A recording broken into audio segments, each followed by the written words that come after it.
Now it's time to welcome Super Bowl champion.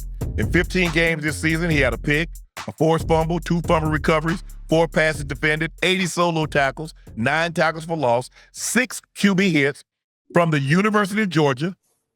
Now he was a national champ, and now he's a Super Bowl champ. Let's welcome Nakobe Dean. Cole, what's up? What's up? What's up? Appreciate y'all. How you doing, bro? I'm good. Nakobe, I'm good. what's I good can't up, right? complain. Super Bowl champ. Chilling. What's up? Let me You go good? first, man. You always go first, man. Hey, listen, Go ahead. I want to know, as someone, obviously I felt I was okay in the game of football, but I ain't never won none. I ain't gonna lie to you. Listen, I never won a national championship, in college. I've never won a Super Bowl. I want to know what it feels like.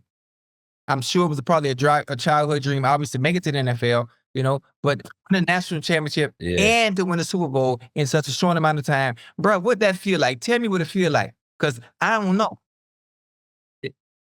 I finna say it's surreal in a sense because it's like, damn, it's something that you kind of work towards all the time. But then like you sometimes you be thinking like them losses gonna make you hungry and make you go harder. But them wins, it's gonna drive you differently. Like getting to the Super Bowl, you win that motherfucker, you celebrate with your guys, and then it's like it's like you wanna get back. You wanna get back. So of course, but no, it's definitely a surreal feeling. It's a blessing for sure. Yeah, it's a blessing.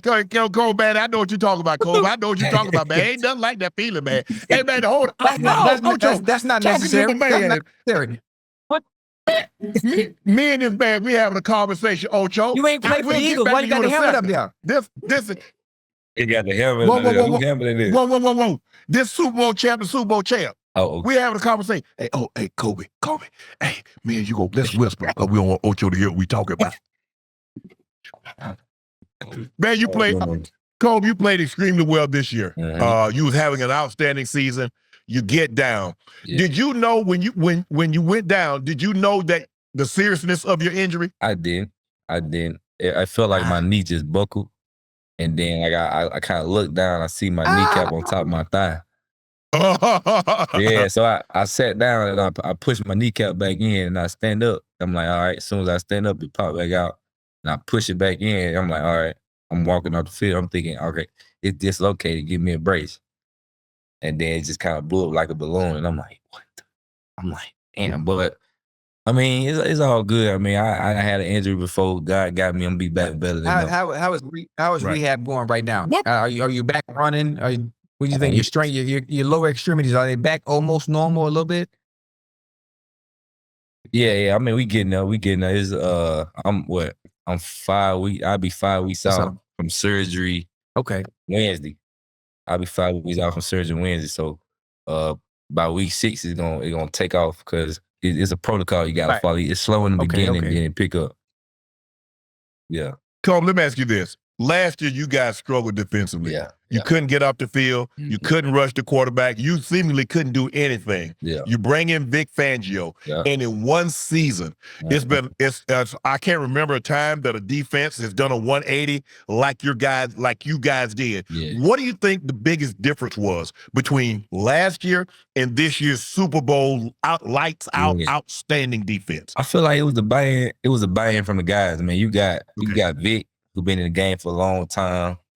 Then you got, we was one of the youngest defenses in the league. So it was like everybody kind of, we all looked at each other like we ain't really done nothing. So we just kind of bought into what because Vic kind of came in with like a older head mentality, like doing OTAs. No nonsense. So it was like we were doing at first with Sirianni, like my first 2 years, it was like, OTAs was cool. I mean, like they ain't really push us as much. It wasn't as hard. Training camp wasn't that hard.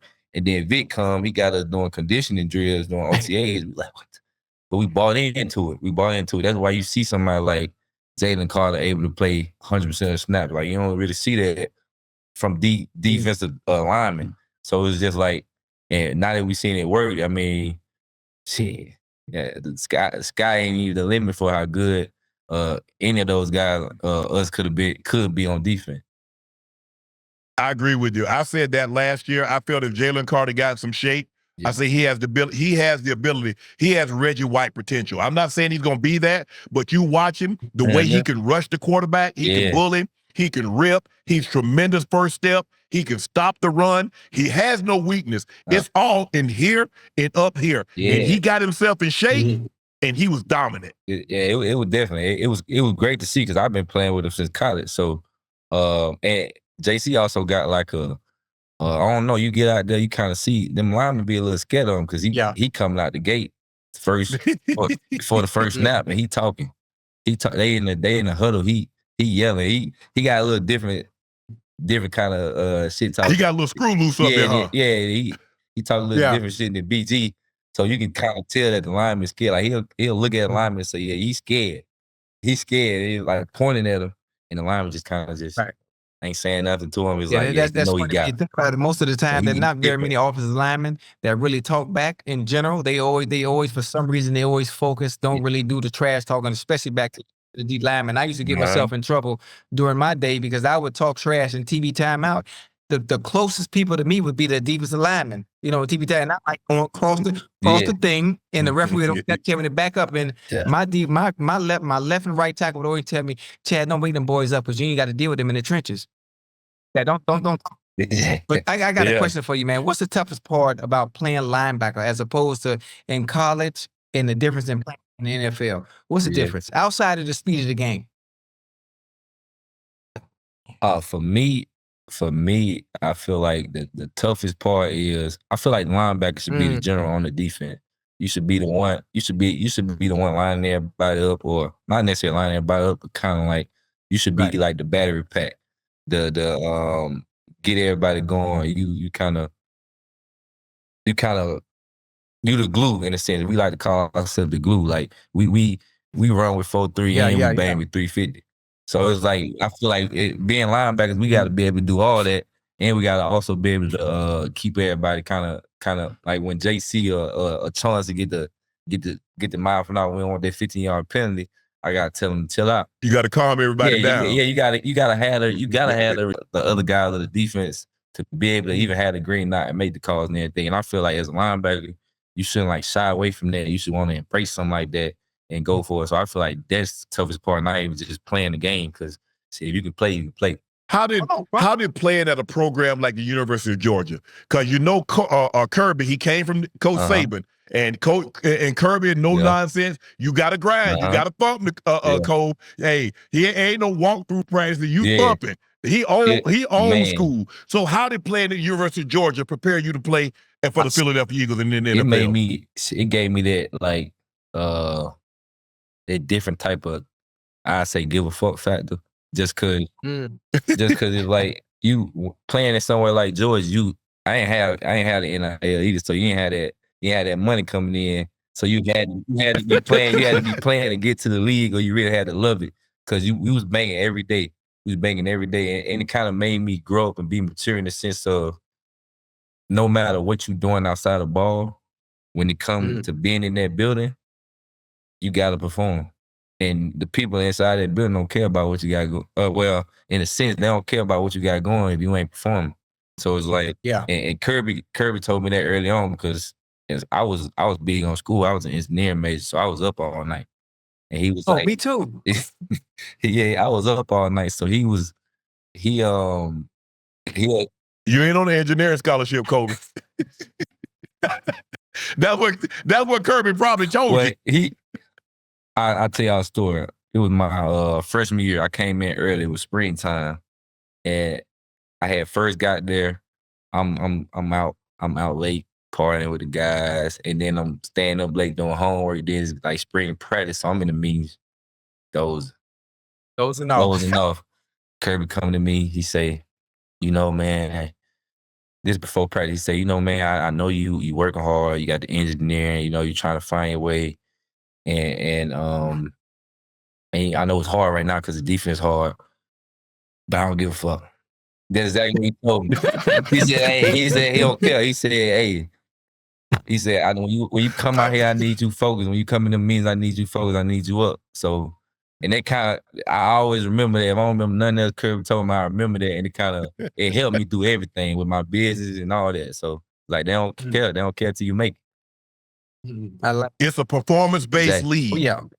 All that other stuff, where you came from, Buckets Award, Lombardi, Outland Trophy, Heisman Trophy, they don't give a deal about that. You better be able to perform or they're going to get your you-know-what up out that building. Most definitely. Hey, listen, who are some of the linebackers, bro? You know, obviously I've had players that I look up to and actually studied and tried to model my game after before I made it to the league and tried to do what they did once I got there. Who are some linebackers, past or present, that you studied or model your game after? Well, I used to. I'm towards the shorter end. I'm a little bit under 6 foot, so I used to look at guys like Eric Kendricks, who was a little. He was kind of like unorthodox in the footwork and everything. I, of course, used to look at Ray. I used to look at Dad Brooks. Roquan, who came right before me. I like because he's just like a pure linebacker. He plays like those guys mostly. And I used to study like Darius Leonard as far as like punching the ball out and everything like that. But of course, he real long kind of guy. Paul. But he real I used to study him as far as like getting turnovers. Fred, of course. Just those guys and many more. I used to study safeties too, like Paulo Malu. Not like I want to play safety, but it's just like you kind of study the guys that you like to play the game. Like you study James Harrison, even though he was out the edge. He told my fault. I know. I know where I'm whoop. Listen, it's okay. It's okay. Hey, I'm gonna whoop him. You good? You good? I'm gonna whoop him. But no, I used to study like James Harrison, like the physicality of the game and everything like that. I just felt like as a linebacker, with the NFL and the league trying to take some of the physicality out of the game, is on us to bring it back, you know, and do it our way, not trying to get fined and everything like the hip drop. That's BS. Let me ask you this, Nakobe. You taking all my questions, man. Go ahead. Yeah, listen, I got one more question. Now for you, for somebody as young as you, and I'm thinking about just me because I've never won anything, you know. So if you won so much so early in life, you got so much left in your career, how do you define success for yourself as a player and a linebacker when you've already won a national championship, you won a Super Bowl already? So what else is left on the plate outside of personal goals? Outside of personal goals, you just kind of chasing greatness. You want to, like I said, when you win that first natty, you win that first Super Bowl, you want to keep winning. It all starts over. You don't want to like, okay. If I want to play a decade in the league, I just finished my 3rd year, so I at least got 7 more years. At the beginning of every year, my goal is to be the best linebacker in the league and to win a Super Bowl, to have the top defense in the league. So. And that's kind of what you do with everything. To be honest, you set your goals for yourself and you just try to push towards it. So I don't downplay them. I don't care how many times I did it. If I want it, I'm gonna go get it. I like that. Let me ask you this. The rule now, they're trying to get the tush push banned. Have you guys been able to stop the tush push in practice? How many times have you guys stopped it in practice? Y'all know we ain't doing that in practice. I always joke with some of the old linemen, like, y'all know y'all won't be able to do that against us. I always joke against them, but man, look, if somebody don't like it, they gonna try to ban it. So I say keep it, of course, but for bias reasons. Make them stop it. For bias reasons. I'm a defensive guy, so it's like I don't care at this point in the league. It's not too much stuff. I'm not gonna look at something on the offensive side of the ball and be like, "Oh, they need to ban this because it's bad football." Like, nah, we on defense. We gonna figure it out.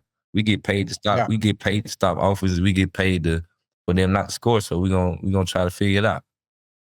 Yeah, and that's the problem. The people in positions of power don't have the mentality like you have, or the mentality like the players have.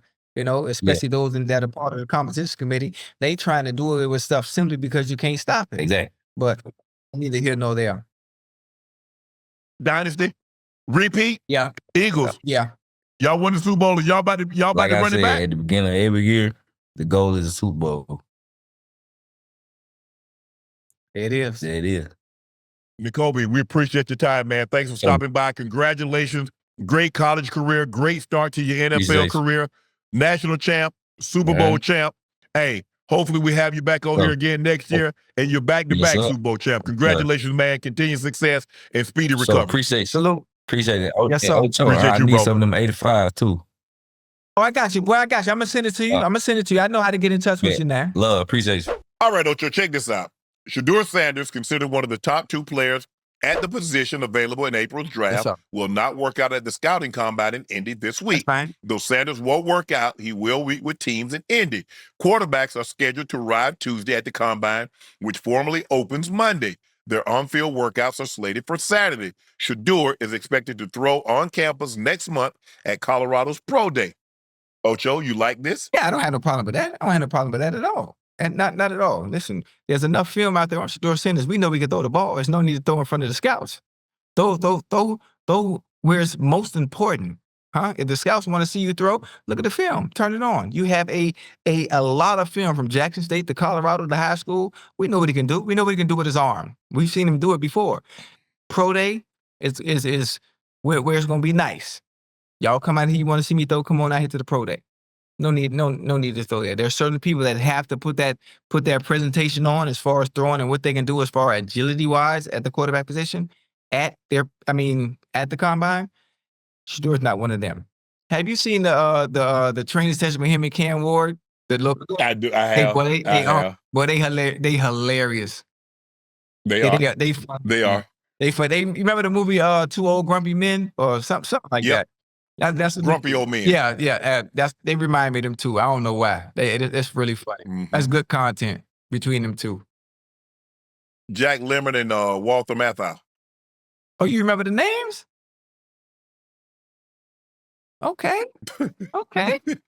You ready for Hollywood? Okay. And didn't what you call him try? I think didn't what you call him do a remake of that? Morgan Freeman and somebody. Didn't they do a remake? I know that if I'm not mistaken, I know Jack Lemmon and Walter Matthau. That was the original Grumpy Old Men.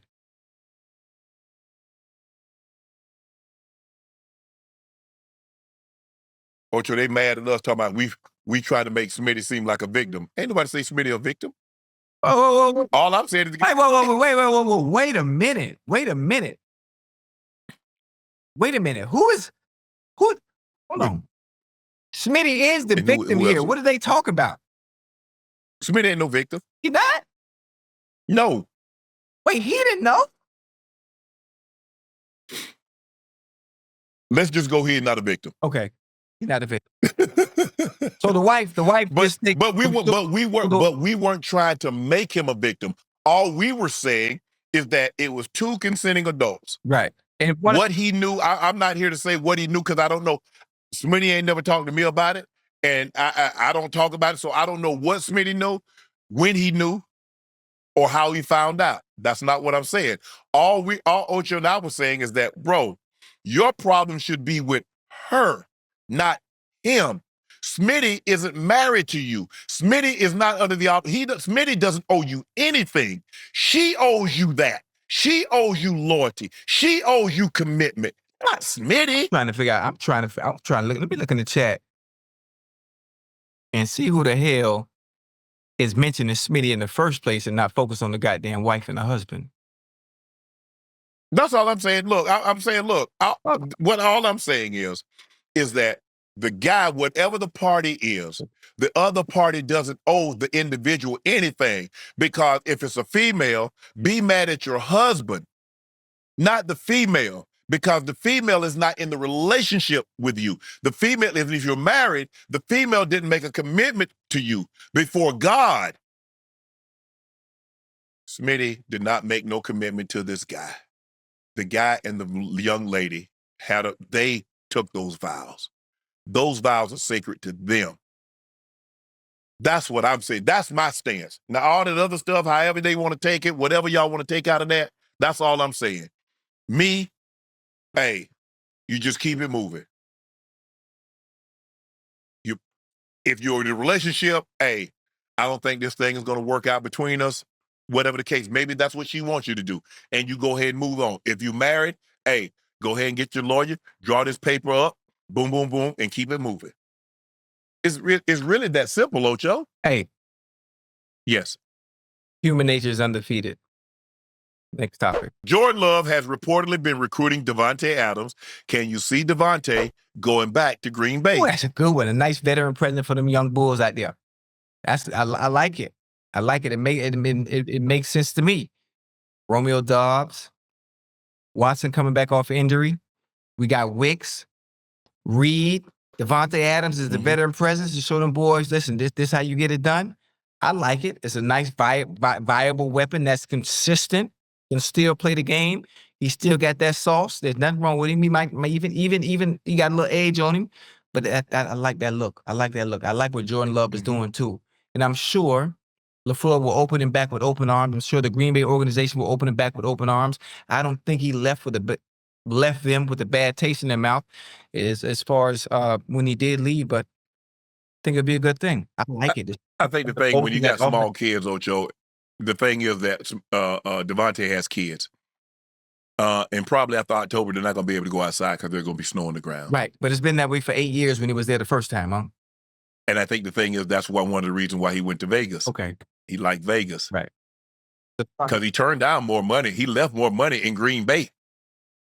Now, maybe he got that money back because there's no state income tax. Right. But plus the kids get to go outside for the most part 9 months out of the year. So there's 3 months, it's too hot. They're not going outside. But, Ocho, look, what Ocho and I is talking about is this situation. Now, I would feel the same way if Smitty's wife called her. Because she is under no obligation to Smitty. You're in the marriage. That's how that works, Ocho. There's two sides. You and I are both looking at it. What we're saying is that we can only do to our knowledge, Smitty's wife hasn't called the young lady. We're talking about the guy that called Smitty. We're not saying, look, if two people are married, yes, because both sides, somebody got hurt on both sides. Woman on one side, man on the other side, or vice versa. That's all we're saying, Ocho. We haven't heard anything from Smitty's side. All we're hearing is from her side, which is her husband. That's it. Smitty is going to, whatever transpires, Smitty is going to have a conversation. He's going to have to sit down and have a conversation with his wife. That's between them. Just like this should have been between him and her. That's all I'm saying. The public didn't have to hear about it. But he trying to embarrass Smitty because he's hurt. So that's what this was about. Hurt people. All right, Ocho. Yeah. Plaxico Burress has sold his giant Super Bowl ring. Where my dog at? Is that Super Bowl what? 52, 42? 42 XL? Oh, yeah. 30. Is that 37? 37. 37. XL is 30. 35. Okay, we was Super Bowl 35. No, it's gotta be 40 something, Ash. Because we were Super Bowl 35, XXX5. No, yeah. So 12 years. So it's been 2007. Yes. Okay, I thought 42. The highest anyone has ever paid for a Super Bowl ring. He sold the ring, Ocho. It went for $280,600 at auction. Burris made over $29 million in his career. Okay, I have a question. Okay, you make yes. I mean, I'm curious. When people actually sell their rings or sell their memorabilia, especially Super Bowl rings like this, does that mean that they don't have money anymore, or you just want to get rid of it? I don't know what it means. Okay, I don't want to speculate. Okay, I don't. I would just. I mean, I say Tom Brady. I saw Tom Brady auction off his watches. Do we think Tom Brady is destitute? No. I mean, he's making $37 million from Fox. Yeah. Plus all of his outside endeavors. So I don't think Tom Brady. Maybe he wanted to get rid of those watches. Maybe he wants to replace them. I don't know. I don't. So I don't want to speculate. I know people will speculate because it's a super. I mean, you work so hard to get that. And now, but sometimes it doesn't mean Super Bowl rings don't mean the same thing to everybody, Ocho. They think you can't eat them rings. Them rings ain't paying the bills, but they can pay them bills once you get rid of them. Mm-hmm. You know. So, Plex, he made over 29 million. Let's just say he made 30 million. We're gonna cut that in half for 15 million. Okay, he gotta live. I think he had a wife, got kids. Okay. He got in trouble with the law. That probably ate up $1 million right there. Dang.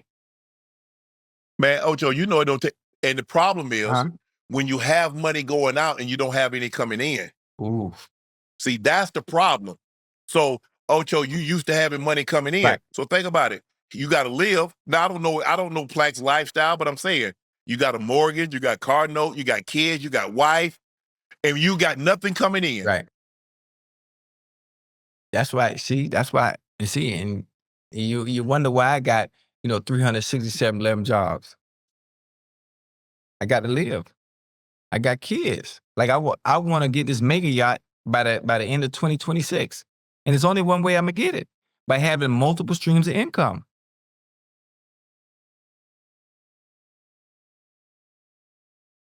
Yeah. So I was like, damn, bro. Damn. Would you ever auction off one of your rings? No. I got 3 kids. Each kid's gonna get a ring. I like that. Now, what they do with it after that, that's on them. How do you decide which kid gets which ring? The oldest. Kayla get the first one. Kiara get the second one. Pooh get the last one. Now, is there a way to decipher which ring holds more valuable, is worth more than the other, or you think it's all equal? I don't think anything. That's the way I'm split it up. When it comes to certain memorabilia, a lot of the stuff I'm gonna try to sell because I know they're gonna sell it. Now the gold jacket, that's not gonna sell. I probably end up donating that to Savannah State. Let them keep that. It's hard for them to keep stuff on campus because they're worried about people stealing it. Right. They took my jersey down. They had my jersey up. They retired my jersey many years ago, but they took it out of the case because they were worried about somebody stealing it. And that's unfortunate. But yeah, each kid will get a ring. I'm very fortunate, 3 for 3. They'll get some stuff. Each one to get a Super Bowl jersey. Same thing, first, second, third. But most of the stuff, I'm just going to end up selling it because I know they're going to sell it. They're not going to keep all those game balls that I won and stuff like that, Ocho. It's just the cleats and stuff like this, And I would like for them to, but it doesn't mean the same. It doesn't mean the same to them as it meant to me. So have you thought about what you want to give me, or I'm walking away empty-handed? I got a nightcap hat with my sign on it. I got some boxing gloves. You can shoot me. You can shoot. We can have a 3-point competition for this LV basketball if you want to. So they get the good stuff, and I get an LV basketball. Bro, you ain't even got your own memorabilia. What the hell you gonna do with mine? Sell it. Exactly. That's why I'm beating them to the punch. Yeah, no. That's why I'm gonna beat them to the punch because I know that's what they're gonna do, and rightfully so. And I would just rather go ahead and take that out of the equation because, like, sometimes the appearance. I mean, they're gonna be taken care of, but somebody see them selling some, man, I know he left them all that money and they ain't got no money now. Right. So I'm gonna take that off the plate.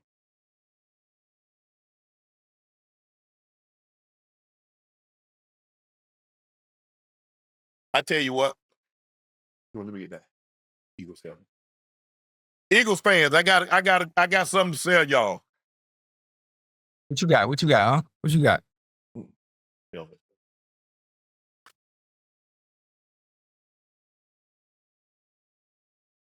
Eagles fan, y'all want to buy this?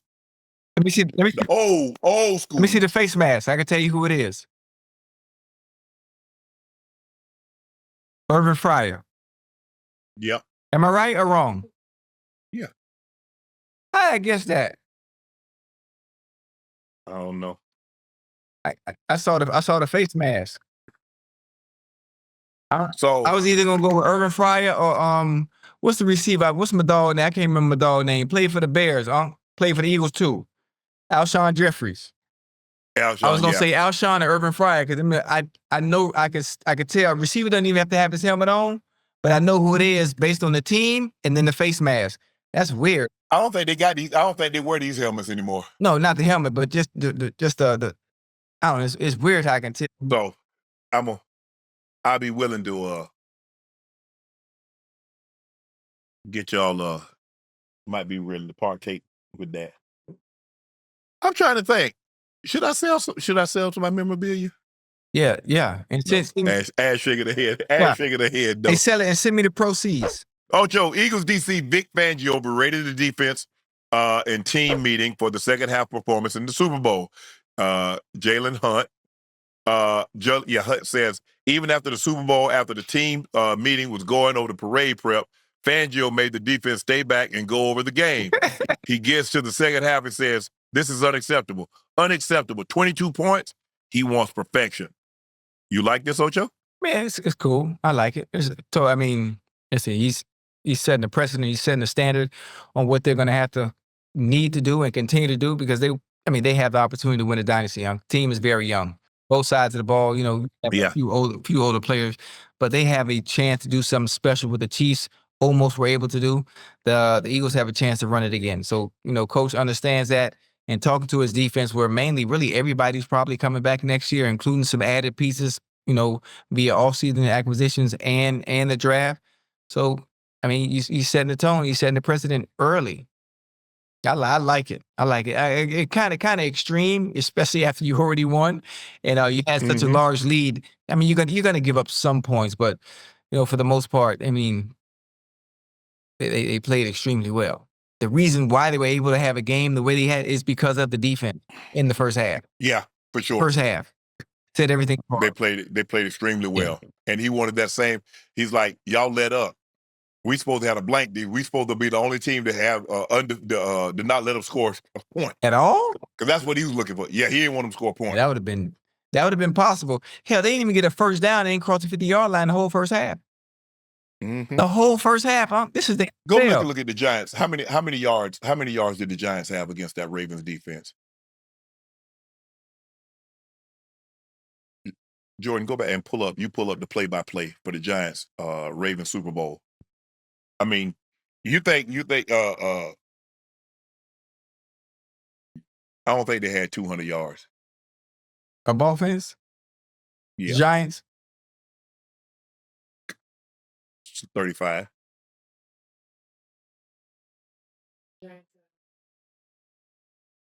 They had 152 total yards. That's it? The whole game? Give me the play-by-play. Give me the play-by-play. What they because they went. You ought to see what they. Oh, they just scored now. They scored on the kickoff. They didn't score no points on offense. Yeah, that don't count.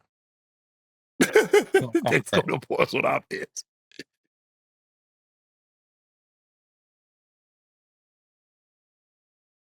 Oh yeah, they was. You got the play-by-play? Okay.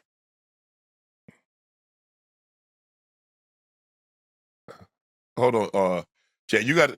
I mean, you got to see this when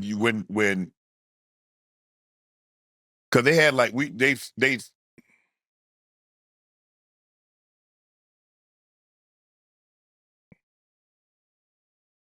No, I need like play-by-play what the Giants did, like punt.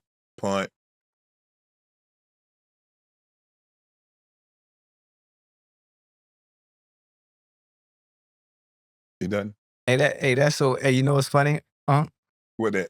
Like every time you talk, every time you stop talking, like I'm sitting so close to the ocean, I could hear the waves hitting, crashing up ashore every time you stop.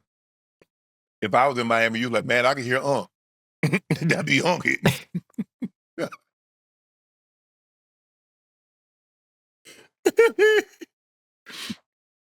Hey, man. What? Let's see. Hey, I want to know about them mink pajamas. I'm finna Google that. I want some of them. They got a mink. What you call them? Mink what? Robe. You serious? Yeah. Let me Google. LV. See how much it is. About 18. 1,800? No. Mink Road men's. They got a new one. They just Oh, these ain't that expensive, huh? Dolce you looking at the Dolce & Gabbana got a green one for $5.95. You got it. Bottega. That's it. Versace. I don't think this is the right kind of mink we talking about. I'll send it to you. Here, check this out. Well, that Bottega Veneta nice. Ocho. Yeah, yes, sir. The Giants, 3 plays, punt. 3 plays, they got 3 plays, no yard. 3 plays, 1 yard. 5 plays, 18 yards. 3 plays, 6 yards. Oh, here.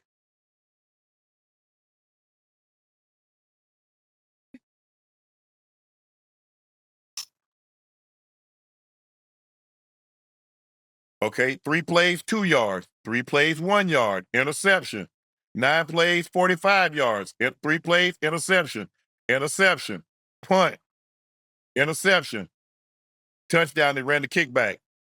3 plays, 0 yards. 3 plays, -4 yards. 3 plays, 4 yards. End of game. Golly. Hold on. Oh, this is that Raven defense from 2000. Yes, against the Giants. Against the Giants. I've seen him in person. I know what that looked like. So that's believable. Them jokers with 3 plays, no yard. 3 plays, 1 yard. 5 plays, 18 yards. 3 plays, 6 yards. 3 plays, 2 yards. 3 plays, 1 yard. Interception. Punt. Interception. Interception. Punt. Interception. Touchdown. Punt. Punt. Punt. End of game. Damn. Yeah, I don't think you all will see that again. Minority candidates are now 0 for 29 in getting NFL offensive coordinator jobs this season. 29 OC jobs in a row to white coaches, 0 to minorities. The USA Today are reporting. Ocho, what you think? I mean, it's nothing new. I'm not even sure why they're reporting it. It's been going on for the longest. You know? I'm not even sure why we're reporting it now. We continue to have this same discourse every single time it comes around after jobs are taken or jobs are not given. We continue to say the same thing over and over and over. We continue to fight over and over and over for positions that they don't want us in. And they continuously make it clear that they don't want us in those positions. And yet, we still fight for them. I'm not sure how long we're going to continue to keep fighting for the positions that obviously we deserve, that we are qualified for, but obviously those that aren't as qualified as those that are still get them before us for a reason, because they don't want us there. I'm not sure what else to say. Yeah. We did get AG got 1 job. Yeah.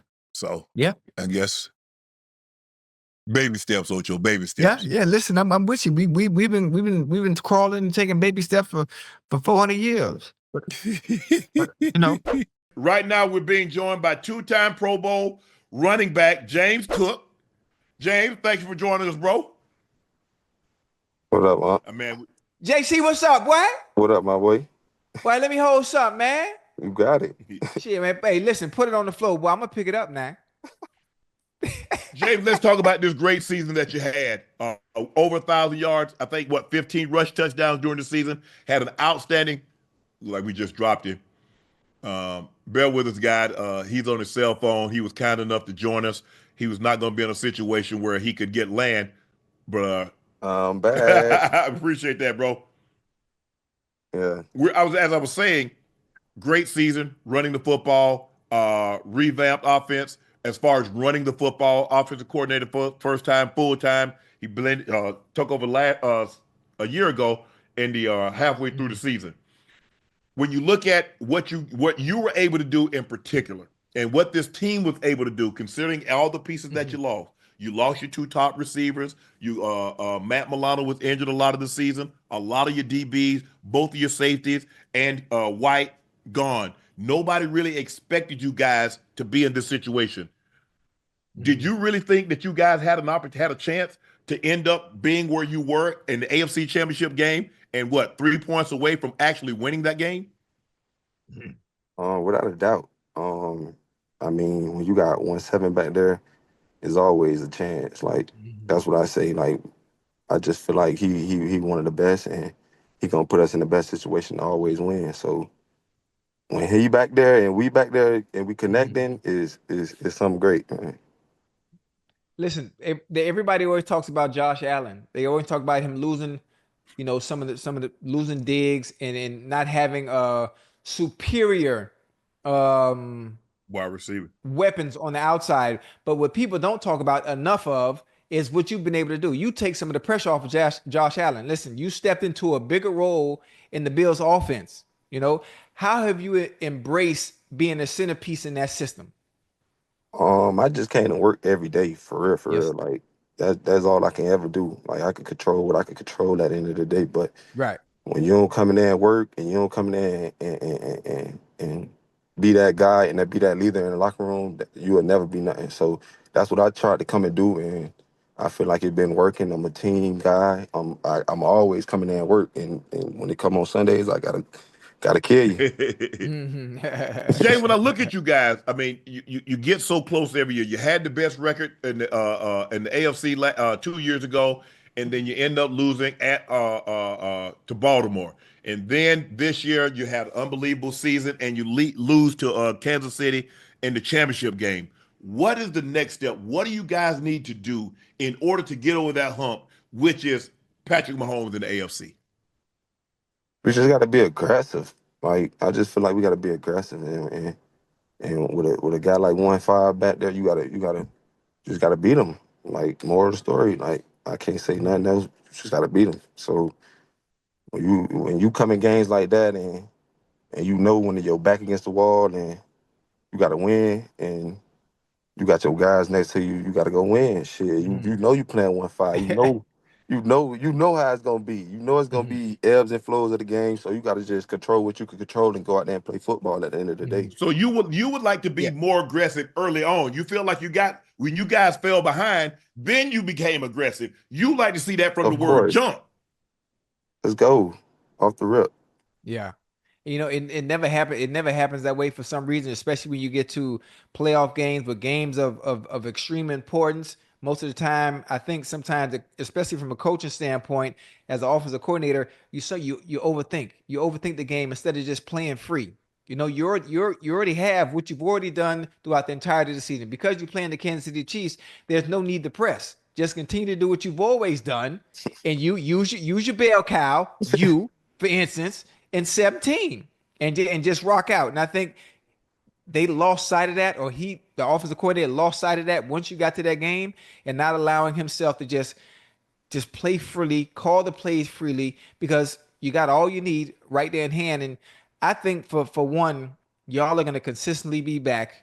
Obviously you're in the AFC. Obviously I'm a Bengal fan, but understanding what you guys have, and I want to talk about you from an individual standpoint and how much your game has evolved from a rookie to now and where you are right now. What do you think you need to work on? As good as you've gotten from your rookie season to this point, what do you think you need to work on to continue to evolve at the running back position? I just feel like I just got to keep getting better, and like be able to be on the field every down, like in key situations. Like I feel like I could do it. Shit, just look at this point, like what else more I could do? Like so, I just feel like, man, just keep me on the field and great things will happen. James, hey, we also one more. Hold on. I got one more. I like this here. I like this. Listen, there are a lot of good running backs in the league, right? Henrys, the McCaffreys, even though he was injured for most of the season. If there was one thing you could take from one of the running backs in the league that you look up to and you're a fan of, if there was one thing from their game you could add to yours, what would it be? I go with Christian McCaffrey. Just all the explosiveness that he got in his game, and what he can do with the ball, and so many positions that he can be in, and you don't even know when he getting the ball, and he just get the ball and just go this bitch, like all that, like so. Just putting that traits in my game and be able to learn from what he doing and I looked up to my brother, so it's like whatever I learn from him, I put that in my game and just try to just go out there and play football. At the end of the day, shit, we've been doing it. Yes, sir. There are reports, James, and you can confirm or deny this, that you want to be the highest paid running back in the NFL. And men's like, hold on, wait a minute now. I don't know if he's earned that or he's deserving of that. What do you say to the people that says, man, James Cook don't deserve to be the highest paid running back? I'm sorry. At the end of the day, I feel like we just going against running backs. Right. And I feel like we deserve to get paid, and because when it come down to the back end of the season, we play a big part of this shit. Like, so however they want to take it, then I'm standing with the running back. Shit, we deserve it. Shit. Now, if I'm not mistaken, you can correct me if I'm wrong again. Now, it's reported that there were a phone call between a lot of the top running backs, yourself and McCaffrey and Derrick Henry and Saquon Barkley, and I think Josh Jacobs was on that call. When you guys had that call, if you were on that call, what was that discussion? Shit, we valuable and we deserving what we need because we in the trenches every time. Shit, we bang. Shit, when they come down to the stretch, you gotta run the ball. Right. So it's like how is we not valuable? Like, how is we not valuable? If we can, the back end of the season, you have to run the ball when it's snowing. This shit get 6 feet of snow. So when you put this, like, we gotta run the ball. Right. So it's like, what more can you, like, how is we not valuable? Like, at the end of the day, like, his point blank period, and you can see, like, what we do and the position that we play a big part of offenses, like, just period. Right. And you know what? You are correct. In the NFL, owners, I'm not sure when that dynamic shifted to where the running back position wasn't valued the way it used to be. Obviously, during Unc's era, during my era, the running back was a very important position. And you guys can actually fight. You guys have a case. You guys can voice your reason for wanting and commanding the kind of money you want because players like you, Saquon, Derrick Henry, Christian McCaffrey, and maybe two others. Your Jonathan Taylors. I'm gonna give Jahmyr Gibbs. Josh Jacobs. Jahmyr Gibbs, Josh Jacobs as well. You guys are at the forefront of being able to command the kind of money you want because of what you guys are able to do and taking some of the pressure off your quarterback. When the team needs you guys to grind the clock out, who's the one to show up? Y'all. Bell cow. That's what it is. And most of you can play 3 downs. Use a goddamn dual threat. So you should be getting 2 goddamn checks. You can line up outside. You can catch it out the backfield. You can hand it off to you. I mean, listen, I'm with you, especially when it comes to getting paid, because y'all bring a different dynamic than more than just being a running back, because you do more than just run the goddamn ball. And I can say just one thing though.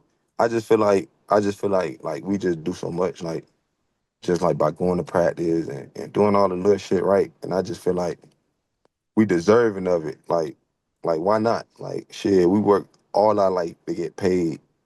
Like feel me, the big bucks. Like shit, why not, bro? Like I want to go chase the highest of the highest. Like, man, I'm gonna keep doing it. Like, and I'm gonna stand on what I stand on. Like, and I don't want to feel like a cancer at all, cause I don't like all that attention and all that.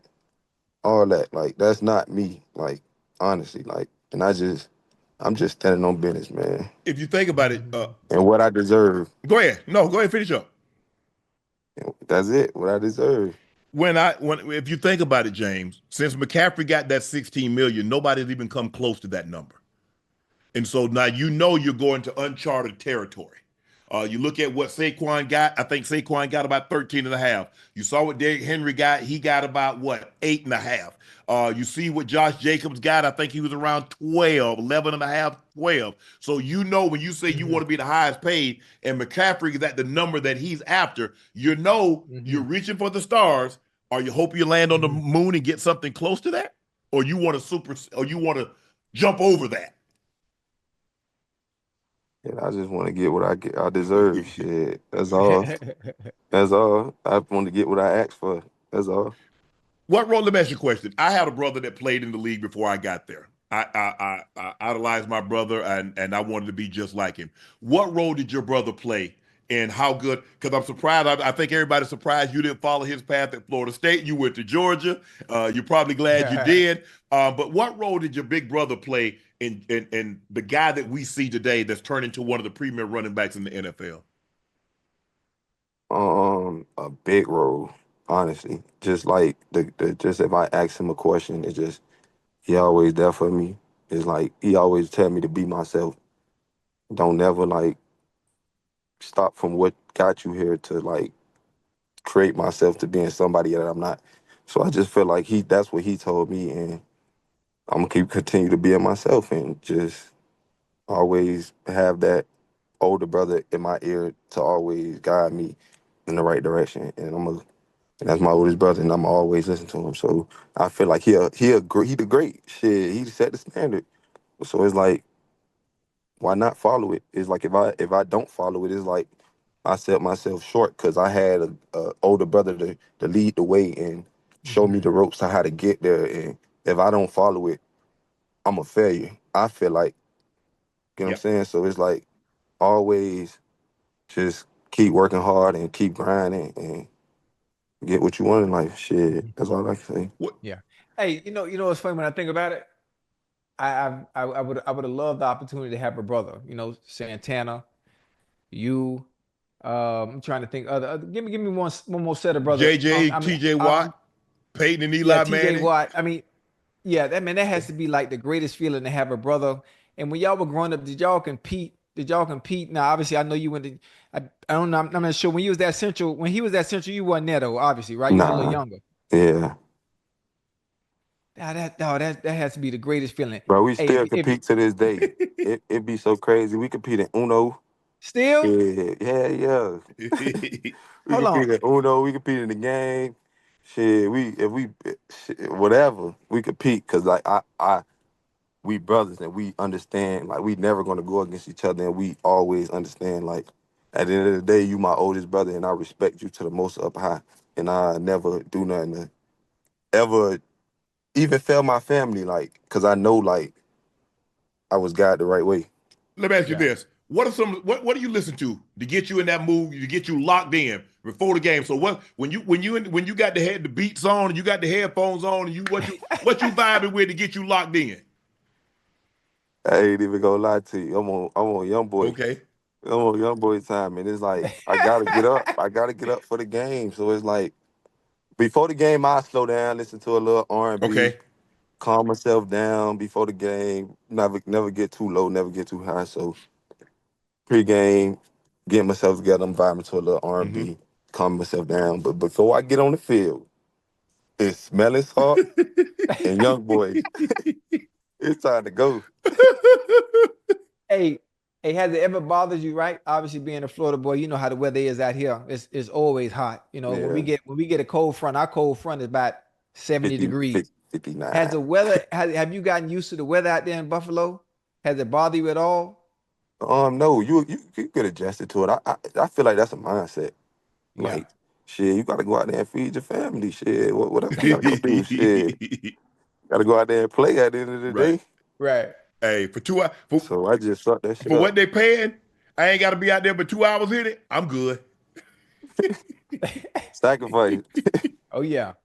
Hey, James, thank you, man. Congratulations on a great season. You made the Pro Bowl. Hopefully bigger and better things to come in the future. Hey, stop back by when you sign that big payday. Stop back by and drop something off for us. You already know, huh? That's it. I appreciate that, man. James Cook, ladies and gentlemen. All right, boy. Holla at me. I got you. All right, one. Ocho, Micah responded to comments on his podcast today. He tweeted, LOL, I wonder, do people hate my podcast because it's actually good, or do people hate it because it's bad? Because hella people in the NBA and NFL have podcasts and no one has a problem. Look at Ocho. I'll beat you the F up if you stop your podcast. You have a voice and a platform. Use it or deal with the consequences from me. Listen, I like it. I like the podcast. I like the era that we're in. Obviously, the national media was in control of the narrative and the perception of athletes. I like the fact that athletes now have a voice. They cut the middleman out.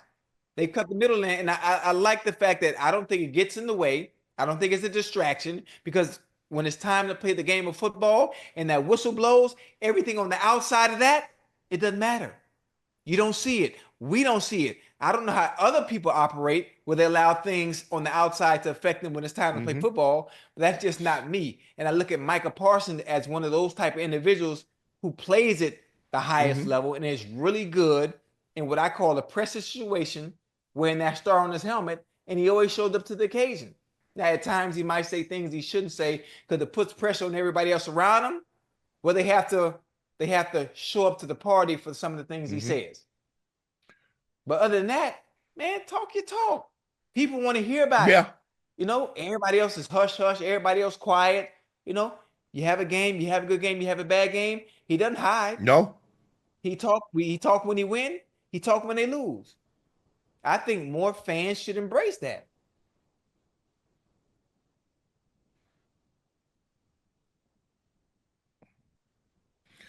I agree with Jojo. I just think the thing is, like, bro, the only problem I got with Micah is that he talks so positive about everybody else players, but he doesn't talk positive about his own quarterback. He's hyping Joe Burrow. Joe Burrow should have been the MVP. Joe Burrow. He never get. Well, he was basing off statistics. All I know is that when they said top 10 quarterbacks, his quarterback wasn't one of them. So let me ask you a question. If they ask Ochocinco, a top 10 quarterback, even if Carson isn't one of them, you leave him out? No, you're not. No, he gonna be in there regardless. Thank you. That's all. That's all I'm saying. I think, and then obviously, I don't think Michael was probably thinking about it like that. Obviously, when the question was asked, you know, he was just rambling off what he thought, who he felt his top 10 were, and not putting Dak in it. Probably it should have dawned on him. But we talk about a defensive player. I'm an offensive player, so the first thing I'm gonna name is obviously my quarterback, who's responsible for my success. I agree. Now, if it was CeeDee Lamb who was asked that same question, guess who will be in that top 10? Right. And probably going to be the first quarterback. Ask me who the best safety was. Steve Atwater. Yeah. I'm taking my guys. They're like, well, yeah, this is hey, they're great guys. But I'm saying I won championship. Those guys ain't winning no championship. You're not gonna win no championship with Joe Burrow unless you get traded there. It's gonna be Dak. I'm always gonna put my guy up. I'm always gonna praise my dog. I don't give a damn if he can't do nothing but sit on the porch. That's my dog though. So I don't care if your dog can dial a phone. That ain't got nothing to do with me. That's not my dog. Right. My dog lazy, but that's mine. So I'm always gonna hype up. I'm gonna hype up my guy.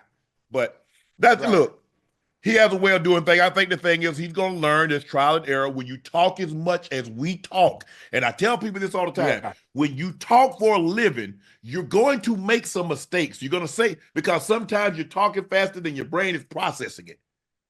So you're gonna, sometimes you're gonna open your mouth and a toe gonna pop out because you got your foot in your mouth. It happens, Ocho. Think about how much I talk for Nightcap. I got 2 shows of ESPN. I got 5 shows of Nightcap. I got Club Shay Shay. Yeah. It's gonna happen. You know, people ask me all the time, say, man, how you don't lose your voice? Because when I go home, I don't talk.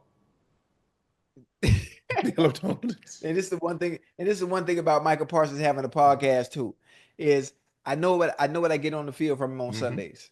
Quarter 1, quarter 2, quarter 3, quarter 4. I know what I get. Ain't no question about it. I can close my eyes. I can tell you what he gonna do. It don't matter who he playing. So he gets a little leeway in that manner. Now everybody else, if you ain't out there on the goddamn field and you ain't doing nothing, there's no reason for you to be talking after the game or having a podcast in the first place, because you ain't doing your job and you ain't doing your job on Sunday. What is there for you to talk about? All 32 teams attended the HBCU Combine. We can't make an NFL team grab HBCU players or pick them, but you can show what their abilities are. It's 4 or 5 of these guys, to me, that can be in this league. I agree. No, we're not saying look, but if you don't see them, obviously Ocho scouts had to come see what Savannah State had to offer. I mean, they came and they tested my junior year. They came and looked.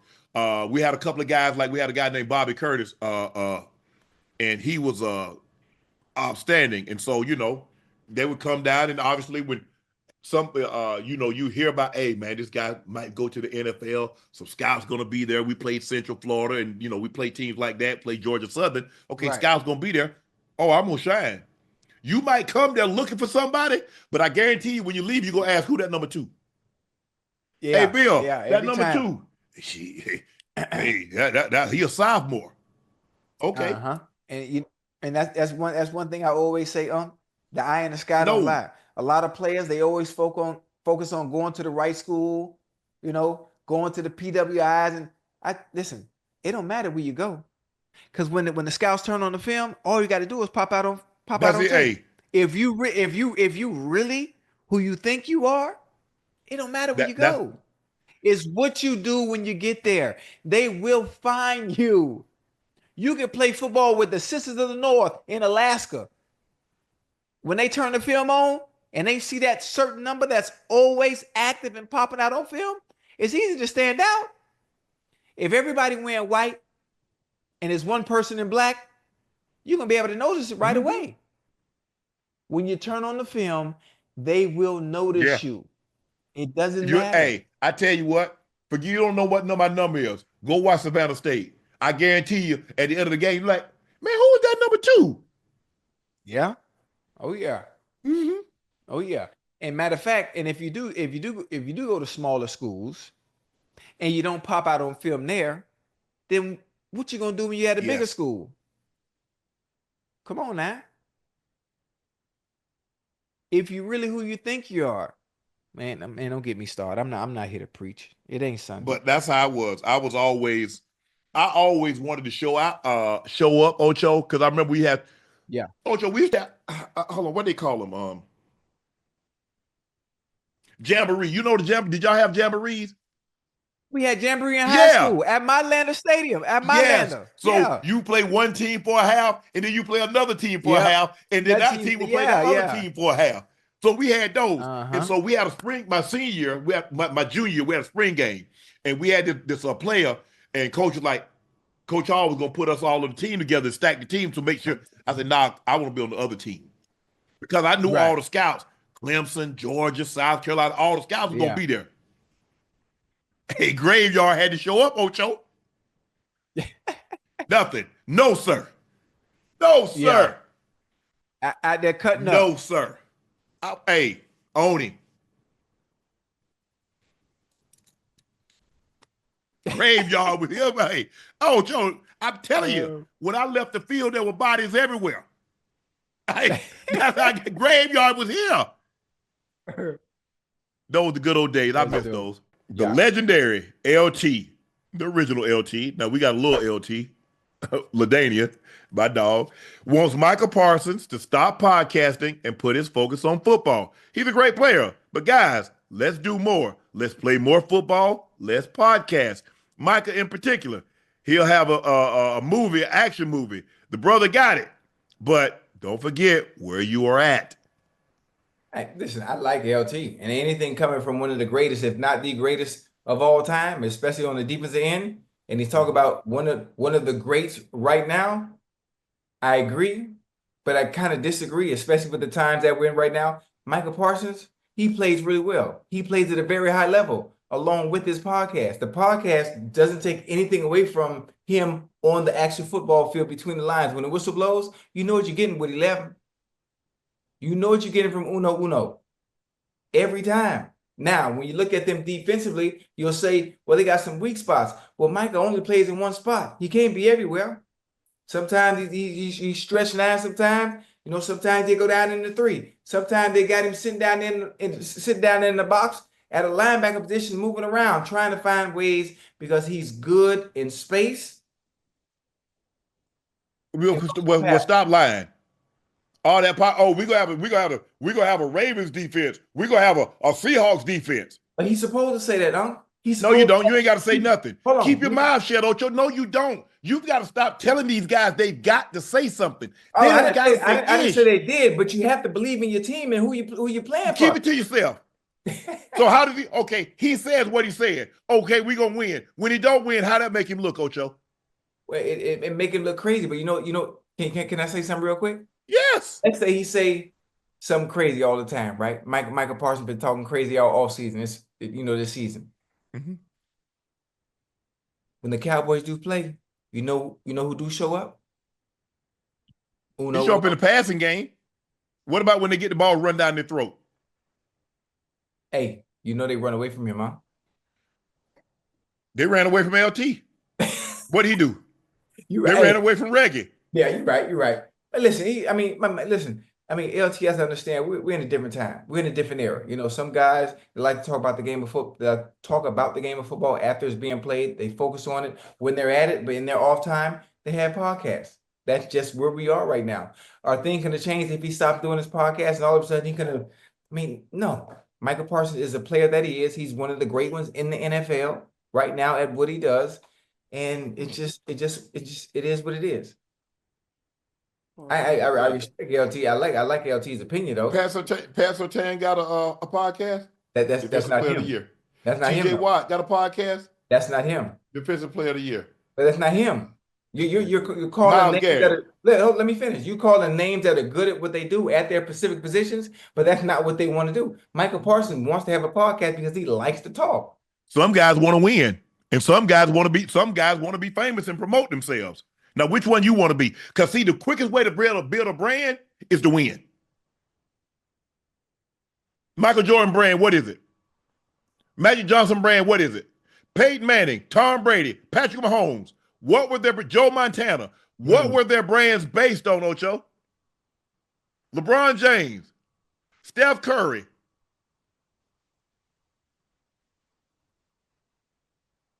Hey, you heard everybody just name?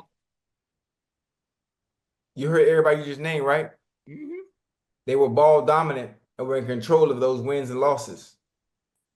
You talk about a defensive player, you talk about a defensive end that can change the trajectory of a game, but has nothing to do with wins and losses. Oh, it definitely does. LT didn't impact the game? Come on now. We know that. We know what Okay, what about Ray Lewis? Did he impact the game? Of course. What about Prime? What about Prime? How was Prime's brand? Funny that you say that. Yeah. He couldn't impact the game though, because they go to the. So Micah Parsons don't impact the game? I'm just asking you. Oh no, there have been a lot of guys that impact the game. We ain't you do realize we ain't talking about no slouch now. We talk about Micah Parsons. No. But there have been a lot of guys that impact the game. There have been guys that impact the game less, but won more and got a bigger platform. That's what I'm saying. This is a team game. I just want you to remember that now. We talk about the only game that isn't a team. You mentioned Prime. Do you see what team Prime was playing for? Do you see what else was around him while he was doing what he was doing? Guess what? They went and got Prime. Yeah. San Francisco said, you know what? We can't beat Dallas. Yeah. We got to go get Prime. They went and got Prime. What did the Cowboys do? Go get him back. Mm-hmm. Yeah. It ain't that complicated, Ocho. I'm just saying, look. I'm with you when you're right. I'm with you when you're right, but also we're in a different time right now. We are. I think the thing, Ocho, is like, look, Michael wants to have a career after football. And it seems to be, he wants it to be on the media side. No problem whatsoever. And I think what he's doing is he's starting out, because I had a radio show when I was in Denver. Right. I think I started in like 96. My guy, Don Martin, I know you watching the show. He was at iHeartRadio for a number of years. I don't know if Don's still there, but he was my producer. So Don and we go way back. And so I kind of I really didn't know what I was going to do, but I'm like, hey, they like, would you like to do a radio show? Mm-hmm. I was like, yeah, how much y'all pay you? Wasn't paying a whole lot, Ocho, but it gave me an opportunity to talk. Right. When they asked me to, come in to do the local news, I do that. Right. Hey. And so I knew I could do something in the media. Mm-hmm. I was always very candid, very straightforward. But I don't think there was ever a doubt that anybody that ever been with me, ask my teammates. Football was at the forefront. Right. And anything that interfered with that wasn't gonna happen. So my radio show was, I would tape it after Friday's practice, go in there, hit that thing for about 25 minutes. Right. I'm done. Done. Right. I'm done. That's it for me. It'd have been very interesting, Ocho. And people, I've gotten asked this question. If you were playing it today, would you have a podcast? I wouldn't. Mm-hmm. I can't. I have a singular focus. I've only been good at a handful of things. Right. But never simultaneously. Mm-hmm. That's why I'm not married. I would either I was good at football and a terrible boyfriend. Either I was a great boyfriend, I would be terrible at football. So guess which one I had to go? Hey, boy, you talking now? You hear me? I'm just honest, Ocho. I'm just honest. And that's why. So I have a singular focus. If you notice, when I'm good at something, I'm great at it because I'm all in. Ain't no Hansel and Gretel. I don't save no breadcrumbs for the trip home, Ocho. I'm lost. Right. I'm lost, Ocho. I ain't got no navigation on how to get back. All I know is one straight ahead. Right. We going that way. I'm gonna get people to be with me that believe in the vision, and we're gonna go get it done. Yes, sir. But that's just me. Like I said, I think the biggest mistake that we make is that we try to see ourselves in other people. Right. That's my biggest mistake. That's my biggest mistake. It is. And I got to talk because I think I can say, Ocho, honestly, I think I can save everybody. And, hey, man, can you do? Sure, no problem. Call Shelly. Hey, man, we got to call Shelly.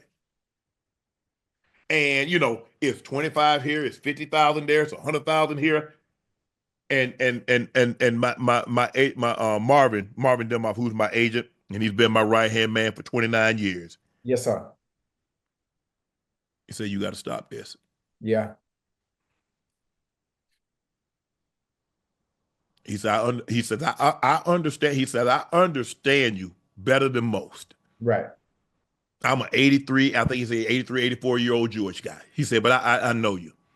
And he said, but you got to stop this, Shannon. He said, you can't save everybody. He said, you got too big. You said you got too big of a heart. Yeah. Same. I learned that quick. And most of the time, I learned quick. No matter how much you do, sometimes they forget about the first time you say no. Hey, man, they forget about it. They forget about all the times you say yes. And that's in mind, always trying to save or feeling like I can come in and put my cape on. Oh, I got you. Don't worry about it. I got you. And every time on the back end, you end up regretting it. Every time. Ocho, I don't regret it. I mean, a lot of times I give to charities, but a lot of times I give. But like I said, Ocho, I give with I don't have any expectations. Right. Of getting anything back. Right. Nothing. Absolutely nothing. And Shelly called me the other day and says, I said, what's up? Well, you need to stop giving away so much money. Yeah. I said, Shelly, you called out of the blue with that? She's like, yeah. I said, okay. And then I don't know if she talked to Marvin or Marvin called her, but he had a conversation with me today. So I'm done. I can't help everybody, Ocho. I'm done trying. Yeah. I'm done. I'm done. I'm done. Yeah. Because I don't have federal government capabilities. I can't just print money to stimulate the economy. I got to make my money. I'm talking about literally make my money the old-fashioned way. I can't go print it. Right. I'm good. I'm done. So don't ask. The answer is no. Moving forward, what's today? Today it's the 20th. Okay, today the 19th, February 19th. No, it's the 20th. Okay, it's the 20th where you are. Yeah, so if you in the Eastern time zone, no. If you in the Western, if you in the Pacific time zone, in an hour and 40 minutes, the answer will be no. and my phone's about to be off, so don't call me. No. Ocho, the Cowboys overhauled their coaching staff this offseason, parting ways with Mike McCarthy and promoting OC Brian Schottenheimer. The Cowboys hired Arizona Cardinals offensive line coach Clayton Adams for the open OC role. Here's what Adam wants to see in the offense. The same thing I want from every player on offense, and that is to create violence in the game. Be aggressive, run, hit. I think every decision that we make schematically needs to lean into that direction. So if there's a gray area, what is going to allow these guys to play more free and run and hit and be violent? Ocho, do you think the Cowboys will be able to create a violent offense next year? I mean, violence always starts at the forefront, right up front. It starts in the trenches. That's where the violence needs to come from. That's where the violence needs to come from. It starts with the front five. They got to set the tone. That's where it comes from. Everything else is built off what that offensive line does. So that's where it comes in at.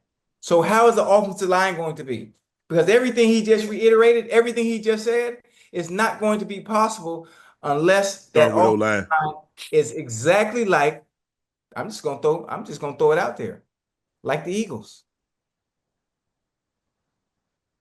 like the Ravens. You're right. That's it. Everything you want to do, whatever you set your eyes to, whatever you come into the offseason or into the season saying you want to do offensively, it all starts with your offensive line. If you ain't got that, if they ain't got that mentality, no, it ain't happening. The tipper. Front to back, Ocho. You build front to back. O-line, back. D-line, back. Yeah. And you say that, but that's a mentality. You got it, but it's I mean, I take my hat off to teams like the Eagles, who I don't know how much they hit, but they've taken a lot of the physicality out of it, Ocho, because you don't practice like that. Yeah. We used to practice. Yeah. We had 907. Practice. Oh, we putting pads on people. Yeah. It's hard to you go out there and you doing walkthroughs and all of a sudden, hey, turn it up. Turn what up? But it was a mindset. Oh, you about to move a man against his will. Think about that, chat. Think about when you say so, hey, get off my porch. I ain't going nowhere. The hell you say? You finna leave here? And you do that over and over, Ocho. You gotta make them quit. Somebody quitting today. And that's exactly what happened by the time you get to the fourth quarter. They gonna quit. They gonna fold. I ain't quitting.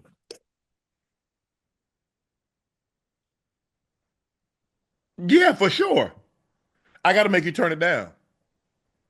Because, see, I know how you run. Okay.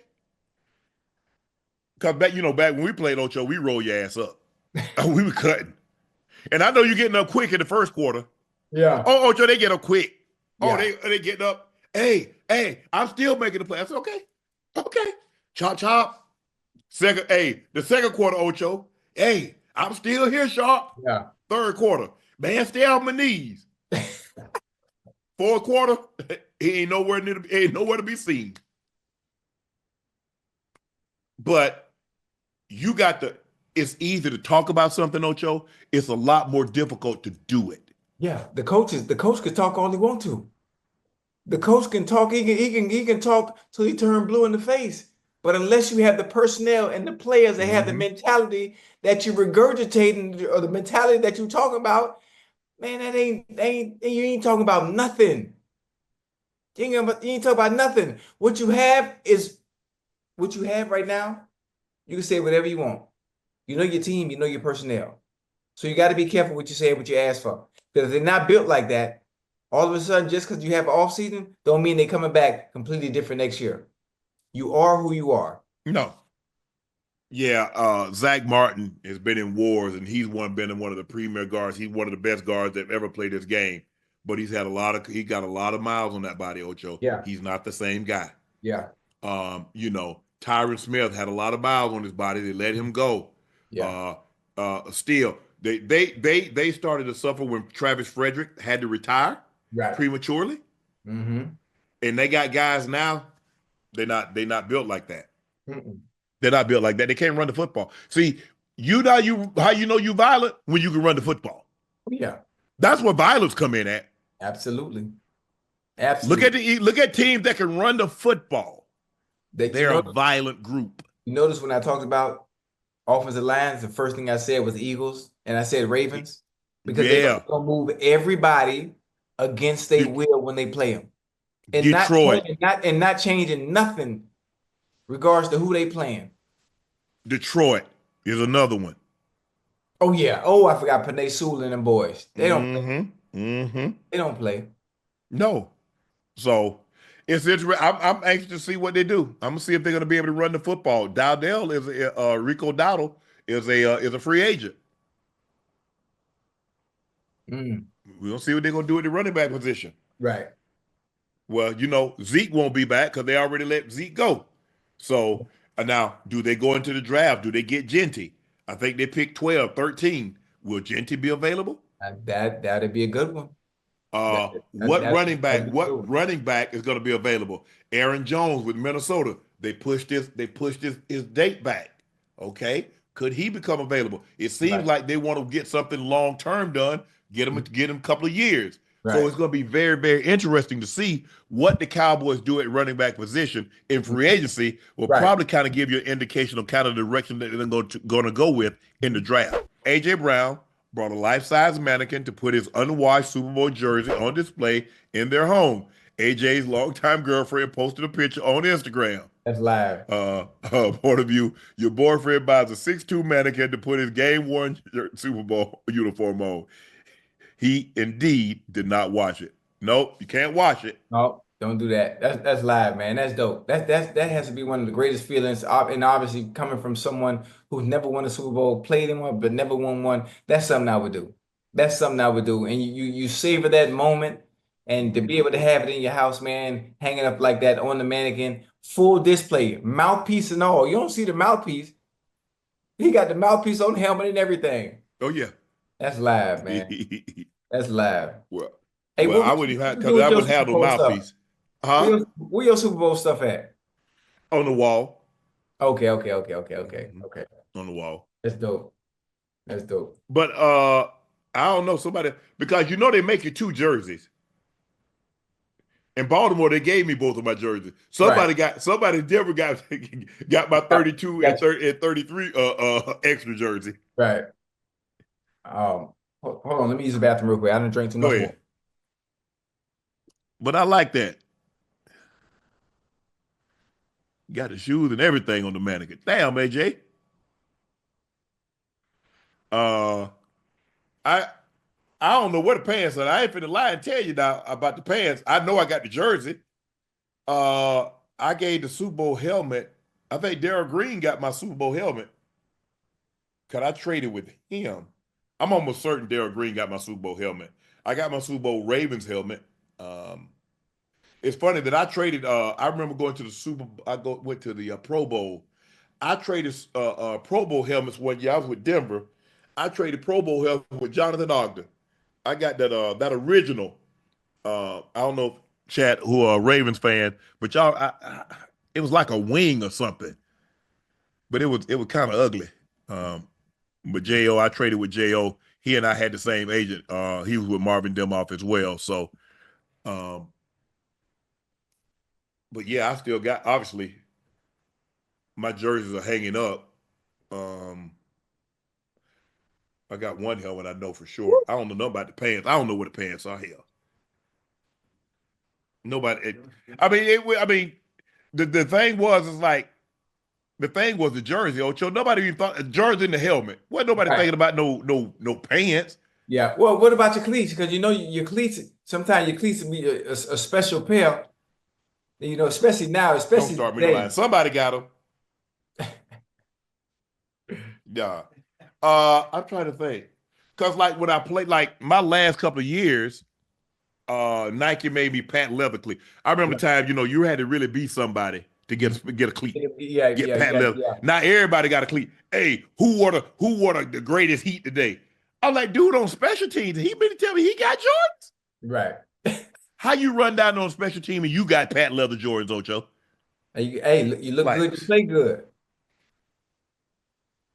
No. You on special teams, you get some 3/4 and go on out there and make a tackle. You don't need no low top cleat, patent leather. But I would like I would play in the shoe and then I would practice in it and I end up giving to a teammate. Where your Super Bowl jersey at? At my grandma's house. At my grandma's house. My little brother, he got most of my memorabilia. A very good friend of mine in Cincinnati. When I left Cincinnati, he has most of my memorabilia. It just I don't know what's wrong with me. Once I stopped playing the game of football, I didn't really care about memorabilia. I don't really have anything. I don't have anything. Friends of mine kind of keep everything, and once I removed myself from the game and wasn't playing anymore, and I was at peace, I let everything disperse to those that know me. CBS ranks every Super Bowl champ since 2000. The 2024 Eagles are the best Super Bowl team since 2000. Whoa. Since 2000. Okay, here they are. Since 2000. Yeah, the okay. 24 Eagles are 1. The 2019 Chiefs are 2. The 16 Patriots are 3. The 2013 Seahawks are 4. The 2020 Bucks are 5. The 06 Colts, 6. 04 Patriots, 08 Steelers, 09 Saints, 2010 Packers, right. 17 Eagles, 14 Patriots, 2012 Ravens. I guarantee you, if they let us play by the rules that they play by, not one of those offense scoring on that Ravens defense. I guarantee you won't none of them get more than 20 points. I could have told you that. Let me take that back. They won't get more than 14 points. Listen, I could have told you that. That's how many yards Saquon had? How many yards Saquon had? 57? He didn't get over 100. He had 37 against that defense. Hey. He'd had 30. He had 57. He'd had 37. Hey, it was different back then, man. And that's no disrespect to the players. Yeah, they're not let you play like that. I don't think they understand. I don't think they understand. What? As great as they don't know that. As great as Saquon is, that 2000 Ravens defense, man, come on, man. They going sideline to sideline right along with you. You're not going downhill. You're not running toss. You're not running stretch. You ain't moving nobody off the. Take that Eagles offensive line against y'all D line back then. That 2000 Ravens D line. You're not running because you got Sam and Goose. Man, please. And Ray running free because of Stan and Goose. Ray hunting. Yeah, Sam and Goose. Yeah. You got 340. You got 350. And Ray free. That would have been ugly.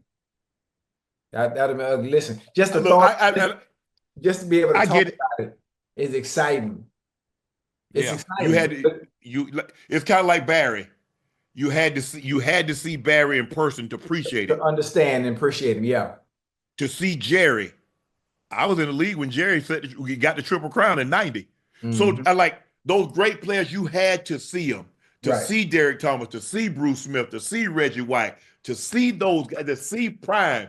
I'm talking about a prime. Up close. To see That's why you think I always speak so highly? Why you think I always speak so highly of Randy? Why I always speak so highly of T.O.?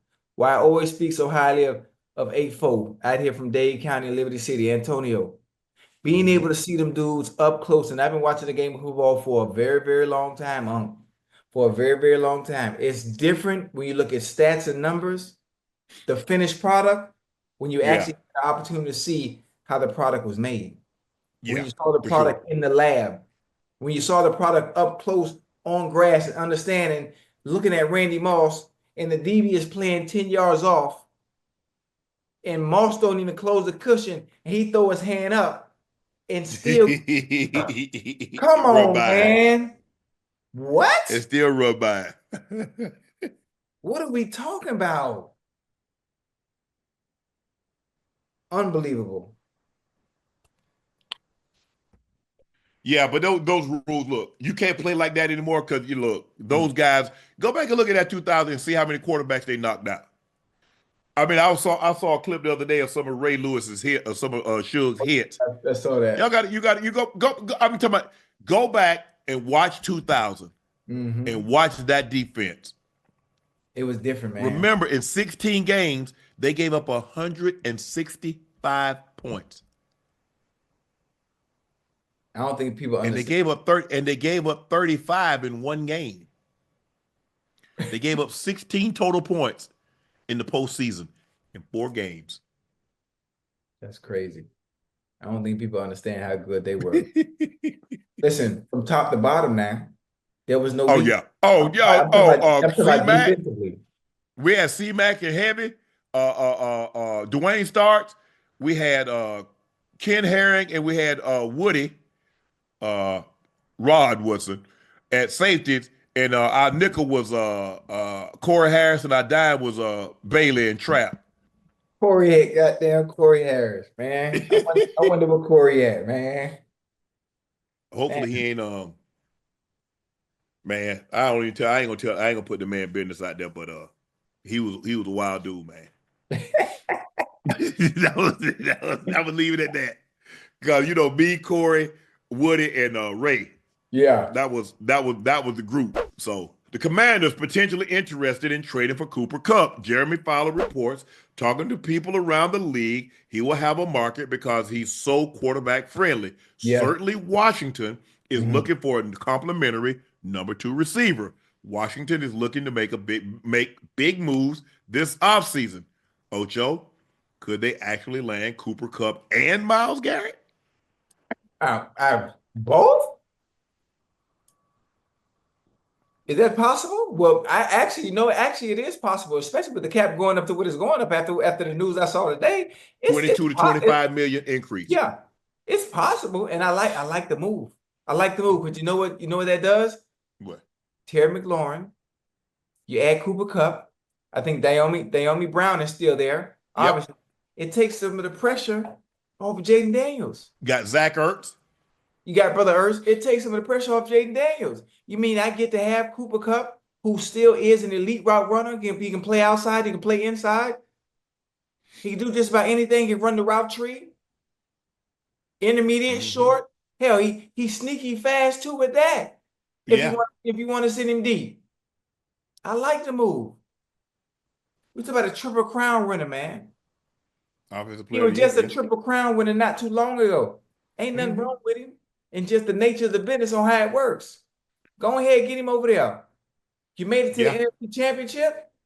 Well, what you got? Imagine if you add that to the piece. Imagine you add that piece to the puzzle. Yeah.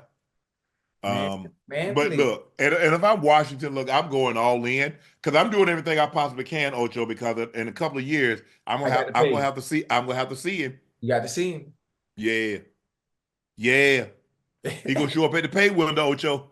You know how he gonna show up at the window? You remember you watch Martin? Yeah. Remember the Christmas episode when they got stuck at the bus terminal and Martin went to the window, asked for some quarters to make a call? Yeah. That's how Jaden Daniels gonna be at that window. Yeah. He ain't gonna make no call though. And Josh Harris, look, they made it abundantly clear they're trying to win. Oh yeah. You see the way the way they move, how they do things, they're trying to win. Magic Johnson, look, Magic with the Lakers, look at that. They don't spend. I don't know. They print money in LA. If the Dodgers, they got Mookie. Hell, in 2 salaries, they got $1 billion. Yeah, Shohei, Freddie Freeman, Mookie, and they got pitchers. Hey, I got a question. Yeah. Listen, I don't want to sound ignorant. I honestly, I don't. Where all that money coming from, man? Where all that money coming from? Because when I watch games, the stands don't never be full. I'm not talking about the Dodgers. They do with the Dodgers. I'm not talking about the Dodgers. The Dodgers every year have the most fans. They have every year. Yeah, I'm just boy, look here. You ain't never been to Chavez Ravine. Boy, you talk about Yeah. They love I wasn't specifically talking about the Dodgers. I'm just saying in general. Yeah. Baseball I game. don't know. Look, Well, I mean, they got two $700 million players. Two. And they got making 40+ million. You got making 40 a year. Aaron Judge. Woo. He got 9 years, 360. They got. I don't know what they. Tell me so we both know. Because if they got a money tree, I'm gonna go chop it down. I'm telling you, man. Listen, I was a highly sought out prospect coming out of high school, man. I was a 5-tooler, and every time I look at them deals, sometime I always say, you know what, I should have stuck with baseball. I don't know if your tool was a lawnmower, a backhoe, a rake, a pick, a shovel. I don't know what your tools were, but they damn sure wouldn't apply to baseball. I know that. I'm talking about baseball. Miami Beach Senior High, man. Look me up. Google me. You can Google me. You can Google. Yeah. Pitcher. I was a slugger. Played first, second, third, and outfield. I did a little everything. Yeah, you did. I tell you no lie. You know, the Marlins were trying to draft me out of high school right before they won the World Series in 1997. They did, huh?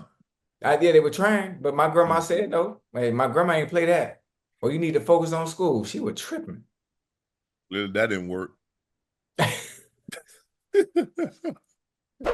Lamar Jackson is in his Bones era. He shows off his new hairstyles. Emo Lamar. Hey, that's raw. I like that. I like that.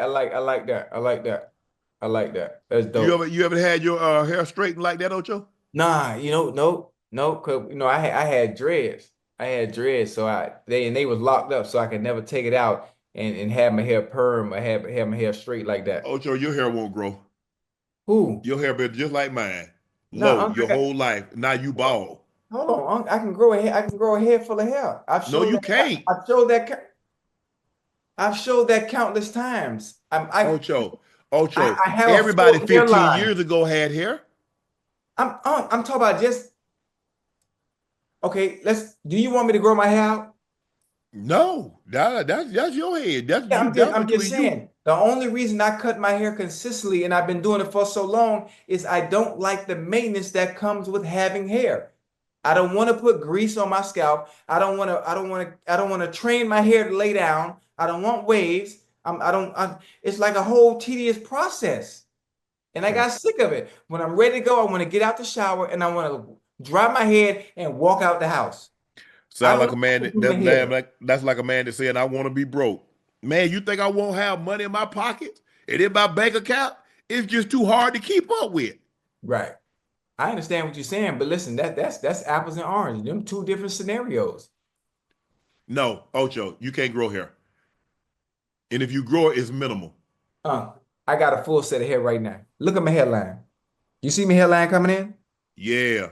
You see my hairline coming in? No, you got to go a little further back. You started at the 50-yard line. Whoa, don't do that. My hairline. Started at 50. Listen, my hair. Matter of fact, I'm going to get a shape up just for you. What? Shape what up? I'm gonna let my hair grow and I'm gonna get a shape up so I can show you I can grow a full set of hair. You can. And I got good hair. I got good hair. Where is that? Huh? Where is that? I just showed you. Ocho, you pointed back here, bro. What do you mean? You pointed back there. My hairline is right there. It's right there. You looking right at it. It's right there.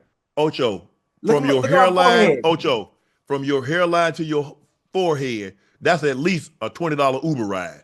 That's at least 20. You listen, my head too small, so I know that's not true. But I'm just saying, my hairline is intact. Ocho, you see how shiny that is, Ocho? Hair won't grow there. What do you mean how shiny? That's the light. That's the light. That's the light shining on my forehead. That's from my skincare routine. That's why I look like this. That's why I look like this. That's why the ladies love me. It's the chocolate. You're chocolate now. You get no they debate. like that. Hey, no debate for me. Yeah, they like that. I solemnly swear. Do you swear to tell the whole truth and nothing but the truth, so help you God? I do. One thing about it. Yeah. When it comes to chocolate, one thing about women, they ain't got no problem getting cavities. You hear me? Oh, Lord have mercy. Huh? Talk to me now. Lord have mercy, Josh. Yeah. Jesus. What's wrong? Yes, man. Here? What? I'm just telling you. Yes.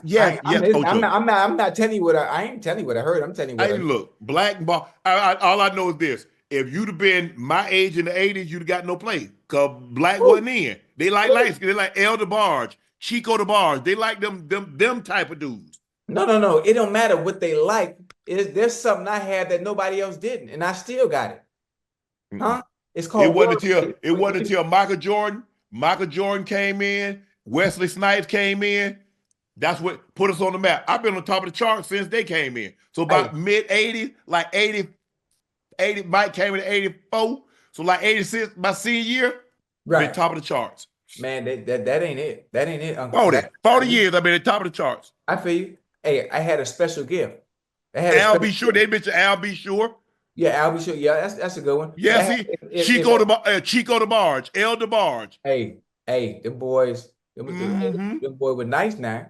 But yeah. If I was there during a time when the light-skinned dudes was in, there was something I had that they didn't. I don't care about you making no music. I don't care about you singing to the women. You hear me? Because I had the gift of gab. It was all about wordplay. Huh? Nah. Huh? They wouldn't let you talk to them. They gonna talk to this. They gonna. Ocho, I'm just telling you, the dark-skinned brother, we ain't getting no play, Ocho. They gonna talk to Sugar. You hear me? I'm telling you. You got a style. And I'm gonna make you laugh. I'm gonna laugh right out your drawers. Huh? Hey. All right. But hey, you ain't get no play, Ocho. Went out of style just like polyester. You can make a comeback, but hey, but now that I think about it, the Chico and El DeBar, I'm talking about. Now you got me thinking about the music they made, man. Music. They sang back then. Man. I'm talking about that's some good music. They sang. Oh yeah. The music from the '80s, it was different. '80s and early '90s. Oh yeah. But see. I don't remember hearing nothing about no garden tools. It wasn't no 304s. They ain't sang about that. They sung about women. They sung about ladies. They talk about love. Now they talk about jumping up and down and you do all kind of foolishness, you know. Man, I just say she. Oh man, they just don't make it like they don't make music like they used to, Ocho. And everybody I talked to, Ocho, they said R&B ain't dead, but bro, they don't sing like they used to sing. No. They don't. Beg. Hold on. They don't beg. They ain't begging. I guess beg. Because see, the women used to make you beg to get them up out of it. Hey, what song? Now they begging you to get up. Now they begging you. Right. What song? They ain't begging me. Huh? What song was it? I give you my credit card, my keys in my house. I can't think of. I gave you my son, the rain. Yeah. Who's that saying? I'll pay your rent. I'll buy your clothes. Yeah, I know what you're talking about. Yeah. Man, what? That was back in the Ocho. That was back in the day. Now, see, if I'd have sung that song, if I played that song for somebody, they know you lying. This channel, you broke. We see where you live at. You can't. Hey, Chat. What song is that, Chat? I give you. Keith Sweat was the #1 beggar. Oh, what song is that? He was. That might have been Babyface. After 7, Take 6, all of them. There were the days, Ocho. There were the days. Babyface talking about he had to put talk about that whip. Man, look here. I just missed those days. I just one time. I just missed 1 year. I just want to go 1 year. We don't nobody. Hold on. What y'all know about Take 6? That's a gospel group. Take 6. Well,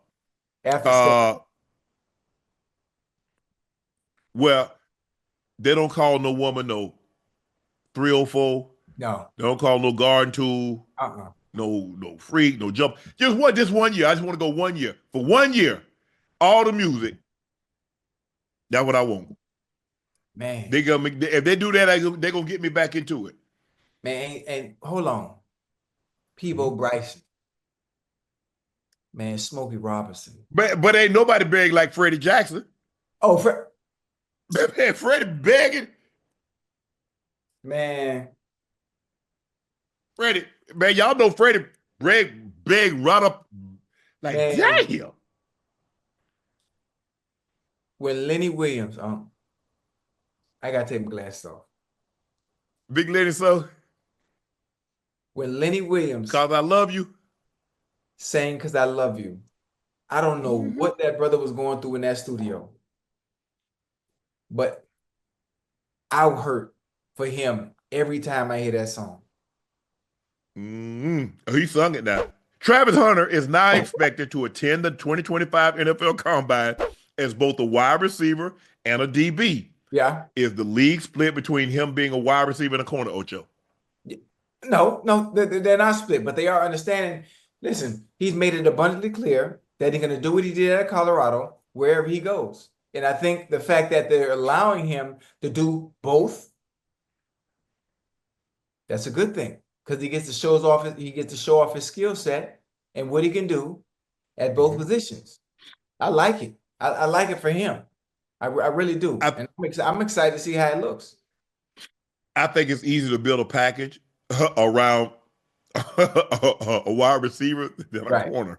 Right. So you play corner, you play your customary snaps, and then we come in a situation and we'll give you a package. We'll give you, let's just say what you think, Ocho, 10, 15 plays on offense? Yeah, something like that. You run by 65, 70 plays a game, 10 to 15, especially for you. On offense, and then the rest on defense. Yeah. Yeah, absolutely.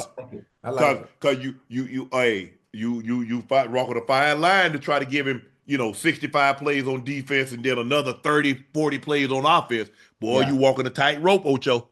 Yeah. Hey, them NFL plays a little harder, Ocho. They strain them hams and quads a little bit more. Especially when you get them gangsters in front of you at receiver. Ball game. You exert a different type of energy. Chase, Jetta, Reek, AJ McClory, Brown, AJ, CD, Devontae, Amon-Ra. Boy, hey, it's gonna be some good work every week. What's Zay Flowers? It's gonna be some good work. Pickens. Yeah, man. Joe Collins.